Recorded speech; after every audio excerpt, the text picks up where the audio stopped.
Donald Trump America की तारीख का बदतरीन प्रेसिडेंट साबित होगा।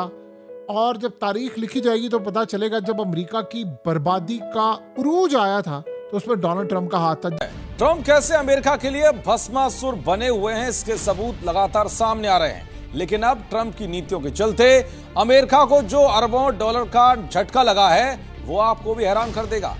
मूडीज एनालिटिक्स ने चेतावनी दी है कि अमेरिका गहरी मंदी की ओर आगे बढ़ रहा है। 1/3 अमेरिकी अर्थव्यवस्था पहले ही संकट में है। स्थिति का कारण क्या है, इसके लिए बड़ा सवाल है। इसका असर किस तरीके से पूरी दुनिया पर होगा। जर्मनी के मंत्री ने भारत में आकर अमेरिका के खिलाफ मोदी जी का साथ देने का कर दिया ऐलान। भाई आप देखना, जर्मनी जाएगा तो यूके आएगा, फिर आप देख लेना कितने और देश आते हैं। भाई शुरुआत हो चुकी है अमेरिका की दादागिरी के अंत की। तो फोटोज फेसबुक पे और कहाँ का सर आप लगाते हैं? सर आप किसी को गिलास पानी भी पिला देते हैं तो उसके साथ फोटो लगा देते हैं, आप बेचारे को बताने के लिए आपने इसको पानी पिलाया। तो सर अब आप सोचेंगे ट्रम्प इतना बड़ा प्रेसिडेंट, उसने लंच करा दिया, हमारे फील्ड मार्शल को एक फोटो भी रिलीज नहीं हुई सर साथ में दोनों की। मुझे तो डाउट है सर कि इन्होंने कुछ खिलाया भी है। आप अंदाजा करें ये जो एससीओ का समिट हुआ है, इस एससीओ के समिट ने अमेरिकी डॉलर की तबाही पर दस्तखत कर दिए हैं। और सिनेरियो कुछ ये हुआ है, इधर मोदी जी चाइना से इंडिया पहुंचे, उधर से ये पहुंच गए। ये देख भाई साहब, पूरा यूरोप के विदेश मंत्री और वहाँ के पीएम अब भारत आएंगे और मोदी जी से मुलाकात करेंगे और एक ही बात करेंगे, मोदी जी हम आपके साथ है, हम इसके साथ नहीं। क्योंकि भाई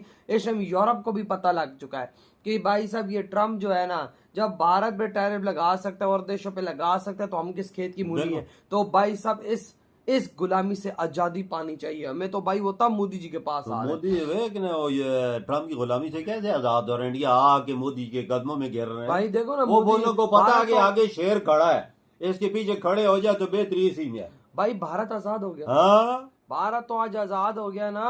भारत आज देखो अमेरिका के मुंह पे थूकता नहीं है।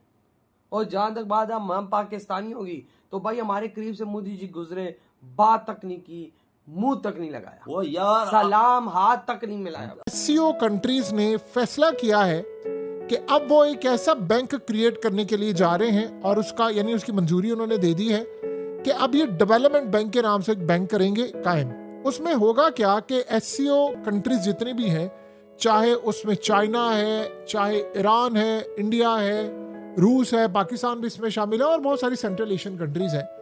अब होगा क्या कि ये लोग अपना जो पैसा है वो इस बैंक में डालेंगे और इससे होगा क्या कि दो तरीके से काम होने के लिए जा रहे हैं। डॉलर की बजाय अब इसमें जो वो करेंसी तय कर लें, कोई एक करेंसी कर लें या जो भी होगा, अब इसमें होगा क्या कि एक दूसरे से जो भी पेमेंट लेन देन होगा, पेमेंट करनी है गवर्नमेंट ने या एक दूसरे से ट्रेड करनी है, वो अमेरिकी डॉलर की बजाय अपनी करेंसीज के अंदर हो सकेंगी। यानी युआन में, रुबल में, रुपीस में कोई भी सूरत हाल पैदा हो सकती है। और उसमें सबसे बड़ा मसला, मिसाल के तौर पर, ये असल में ये बैंक क्लियरिंग हाउस के तौर पर काम करेगा और ये पेमेंट करवाएगा। जैसे मिसाल के तौर पर अब चाइना ऑयल लेता है रशिया से, अब डॉलर की बजाय चाइना युआन में पे करेगा और एससीओ बैंक असल में अपना रिकॉर्ड रखेगा और रशिया के अकाउंट में क्रेडिट कर देगा। यानी ये बड़ा क्लियर मामला हो गया। तो इस सूरत हाल के अंदर ये नया बैंक है। अब उसके बाद ये क्या करेंगे कि अमेरिकी डॉलर तो खत्म, उसके बाद ये बैंक लोन दिया करेगा जैसे आईएमएफ लोन देता है। अब अमेरिका ने पूरी दुनिया के अंदर उजारादारी कायम की हुई है, उसका डॉलर, उसका आईएमएफ, ये वो।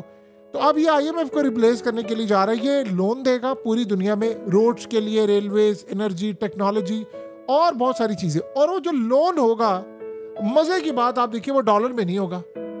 जैसे किसी मुल्क को आपने कर्जा देना है, आप डॉलर में नहीं देंगे, आप लोकल करेंसीज में देंगे।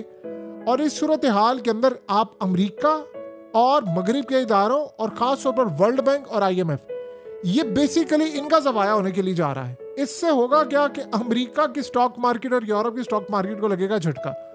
अब ये बैंक ऐसे में करेक्ट करेगा पेमेंट सिस्टम को। जैसे मिसाल के तौर पर अब इंडिया का पेमेंट सिस्टम जो उनका अपना है, रुपए, या चाइना का यूनियन पे, या रशिया का MIR, इनको वो कनेक्ट कर देगा।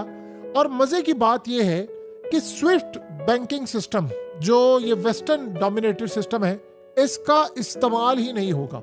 तो सबसे बड़ी सूरत हाल ये है कि आज के बाद अमेरिकी डॉलर को, जो उसने कई साल बाद तबाह होना था, या अमेरिका ने कई साल बाद इस सिचुएशन पर पहुंचना था, वो डोनाल्ड ट्रंप की बेवकूफ़ियों की वजह से आज अमेरिका उस पोजीशन में आ चुका है। और आप इमेजिन करें डोनाल्ड ट्रंप ने इसका क्या जवाब दिया, ये ज़रा आप समझिए। उसने इंडिया को टारगेट किया। उसने कहा है कि बहुत सारे लोगों को शायद अंदाज़ा नहीं है कि हमारे ये जो इंडिया के साथ लड़ाई हुई है, ये क्या लड़ाई है। उसने कहा मैं आपको बता दूं, इंडिया के साथ असल में लोग हम पर तनकीद कर रहे हैं। जो सूरत हाल समझिएगा, इंडिया हमसे बिजनेस कर रहा है कई दहाइयों से, और इंडिया हमें बेचता है अपना सामान बहुत बड़ी तादाद में, तो वो समझ ले कि हम उसके बहुत बड़े क्लाइंट हैं। लेकिन जब हम बेचना चाहते हैं माल जाकर इंडिया के अंदर, तो हम बहुत कम माल बेचते हैं। तो ये वन साइडेड रिलेशनशिप है। नमस्ते दोस्तों, जय हिंद। एससीओ समिट में सभी सदस्य देशों ने आपसी व्यापार को बढ़ाने की और लोकल करेंसी का इस्तेमाल करने पर चर्चा की है।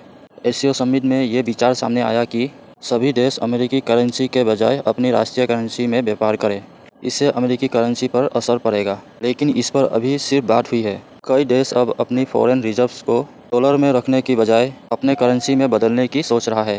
दोस्तों, ट्रंप ने दुनिया के देशों पर टैरिफ लगाया। इससे ट्रेड में रुकावट शुरू हो गई और अमेरिका से हर देश नाराज़ हो गया, क्योंकि अमेरिका में दूसरे देशों के सामान महंगे होने लगे। कई देशों ने तो अमेरिकी सामान पर जवाबी टैरिफ भी लगाया।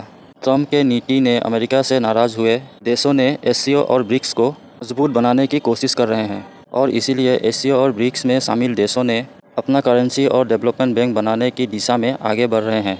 दोस्तों, ट्रंप की नीतियों ने अमेरिका को अलग थलग कर दिया है। अमेरिका में डोनाल्ड ट्रंप को उनके पद से हटाने की चर्चा भी हो रही है। तो दोस्तों, चलते हैं वीडियो की तरफ। वीडियो पसंद आए तो एक लाइक और चैनल को सब्सक्राइब कीजिएगा।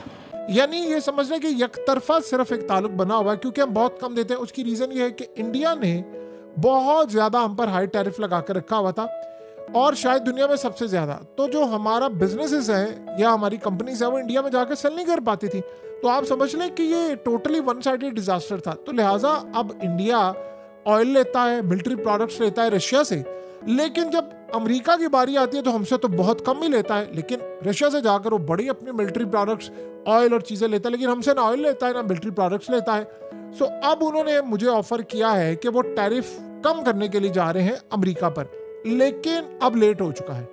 अब वक्त गुजर गया है। मैं मोदी को बड़ा क्लियरली पैगाम देना चाहता हूँ, वक्त गुजर गया है। ये कई साल पहले तुमने करना था। सो मैं आज ये सारी सूरत हाल सिर्फ लोगों को क्लियर करने के लिए बता रहा हूँ कि आपको पता होना चाहिए कि इंडिया हमारे साथ क्या जुल्म कर रहा था। अब सोचे उन्होंने ये बात की है, लेकिन असल मसला सारा ये हुआ है कि इंडिया ने भी तो, अब देखे ना जो एससीओ समिट हुआ है, इस तरह मोदी ने जाकर शी जिनपिंग से, प्यूटिन से, इन सबसे मुलाकातें की हैं। उसने तो उड़ा कर रख दिया इस पूरे खेल को। सो लिहाजा देखिए, एससीओ शंघाई कोऑपरेशन ऑर्गेनाइजेशन ने क्लियरली कर दिया है सारा मामला कि अमेरिका को अब उन्होंने नहीं छोड़ना। देखिए, अमेरिकी डॉलर का अब सही मायनों में हम बर्बादी वाला सिस्टम देख रहे हैं।